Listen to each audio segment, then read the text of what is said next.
Well, the Worcester Railers have 6 games remaining on their regular season schedule. Now 5 of them are going to come against the Trois-Rivières Lions. It all begins here tonight at 7:05 p.m. from the DCU Center. Cam McGuire here standing alongside Railers General Manager and Head Coach David Cunniff. Well, Cunny, these are going to be huge games against the Lions, but before we get into that, want to look back to Wednesday night's big victory 4-3 over Maine and almost a must-needed win.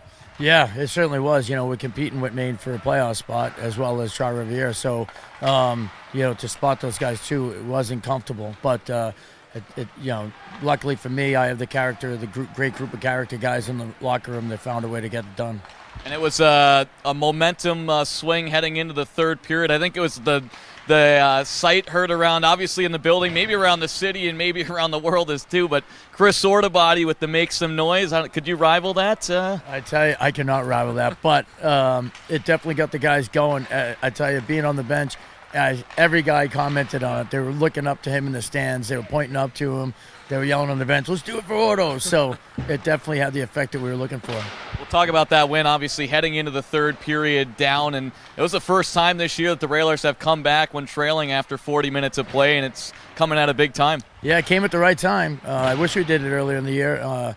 But, that being said, I thought we started to take the momentum away in the second. I think, halfway through the second, man, we did not got out of our zone much, kept losing defensive face-offs, not breaking the puck up very well. And to Maine's credit, they were playing a simple game. They chipped it up, they tipped it, they got on the forecheck.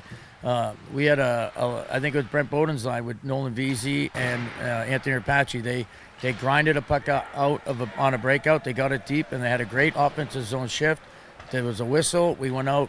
They set the next line up for success, and it just continued like that. And the next shift followed up the momentum, and we took that momentum into the third, and that's what turned the game around for us. Well, it's great to see Liam Coughlin back in the lineup, as well as defenseman Miles McGurty, and having Gertz back in the lineup, back on the blue line, really set the precedent. Oh yeah, those guys we call them kind of the core group, right? They've been here from the beginning. They've been through the thick and thins of everything. When we were short bodies and everyone was up and to their credit, they were too, or Liam was anyways in the American League.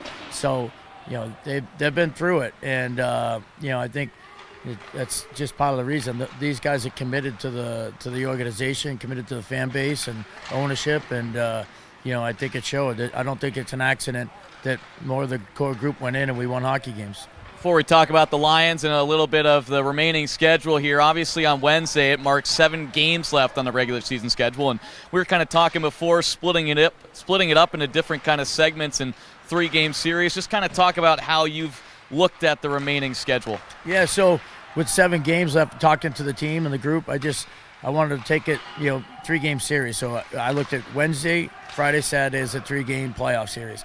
And, obviously competing against Maine and Trois-Rivières, so hoping to get 2 out of 3 on that at least. And then we have Adirondack, who's, let's face it, we have to win games. So the winning percentage, every game is important. So that's almost like a standalone game. And then we have 3 more games coming out of it. Trois-Rivières, Wednesday, Friday, Saturday. So again, trying to get at least 2 out of 3 on that. And if we do that, we control our own destiny. We get in the playoffs. I feel like we need like a button every time we say Worcester Railers or Trois-Rivières Lions, because we're certainly going to be saying a lot of it over the next week or so. But this is kind of like a mini playoff series as well. 5 of the 6 remaining games against these guys. Yeah, you can look at it that way too. It's 5-game playoff series. So yeah, it's tight. It's going to be, but I tell you what, man, at the beginning of the year, we wanted to be playing meaningful games this time. I was hoping, obviously we had it wrapped up by now, but what we've gone through this year with all the call-ups and the turmoil and people going in and out, and we didn't have our group together for much of the year. We've had it together for about a month and a half now, and this is the group that's gotten us this far. So really excited, playing meaningful games, and that's what we're looking for. Well, it's certainly entertaining. It's certainly fun. And one last one here. What's the key to a victory tonight? I think we have to be, against this whole thing, we have to play playoff hockey, which we have to be patiently aggressive. I think we want to take it to them. We want to play fast. But that being said, we have to stay above the puck. We have to manage the puck. As always, Cunny, thank you for the time and have some fun tonight. Thanks, Cam.